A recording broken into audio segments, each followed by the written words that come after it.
Hello, I was recently gifted this water fountain dog bowl from the company and just wanted to share my thoughts on it. So this filtration system you're going to put on a 5-gallon bucket. Now note, it does not come with a 5-gallon bucket, but it comes with everything else that you would need. And this just keeps your water filtering really, really well.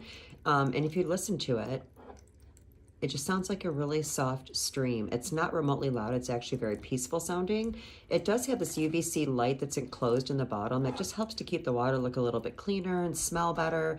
Now my dogs, right here, you will see I have a big old St. Bernard. She does like this thing, but she does not like the camera when it comes out, so she will not be drinking from it. But if you guys are looking for just a really nice way to keep maybe water off of your floor, and this is just super cool, you guys should check it out.